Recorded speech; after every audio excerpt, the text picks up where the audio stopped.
BDO কার্যালয়ের সামনে এক বয়স্ক ব্যক্তিকে ঘাড়ে ধাক্কা দিয়ে কাউন্সিলের সামনে তার ছেলে বলছে গুলি করে দেব, কি বলবেন এই বিষয়ে? এই বিষয়ে প্রথম কথা হচ্ছে, এখন পর্যন্ত আমার কাছে কোনো কেউ করেনি।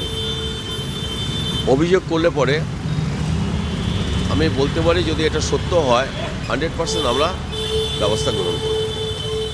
আমি পার্টির সঙ্গে কথা বলবো, পার্টি অফিস থেকে যদি ঘটনা হয়েছে আমি পার্টির সঙ্গে কথা বলবো এবং যথাযথ ব্যবস্থা আমরা নিয়ে নেব। মানে একদম সিসিটিভি ফুটেজে দেখা যাচ্ছে যে বয়স্ক লোককে ঘাড় ধাক্কা দিয়ে বের করে দিচ্ছে এবং এইভাবে তাকে হুমকি দিচ্ছে।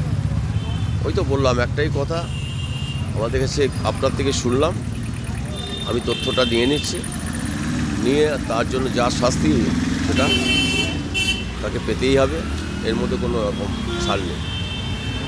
এবং তৃণমূল কংগ্রেসের কর্মীদেরও বোঝার সময় চলে এসছে। যারা সিপিএমের হারমাদের সাথে লড়াই করে 2011-তে দলটাকে ক্ষমতায় নিয়ে এসেছিল, সেসব নেতারা আজ কোথায়?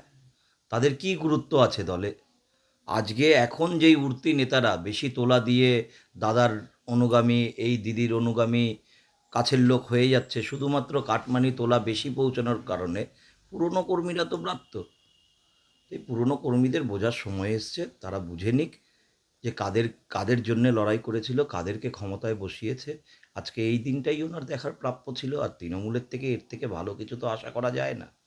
তৃণমূল নিজেরাই লড়াই করে শেষ হবে, বুঝতে পারছে এসআইআরের কাজ যে চলছে, এরপরে ওদের সরকারটা আর ফিরে আসবে না। তো এই শেষ সময় কে কত বেশি তুলে পয়সা তুলে নিজের কাছে রাখতে পারে আগামী দিন চলার জন্যে, সেই ব্যবস্থাই করছে।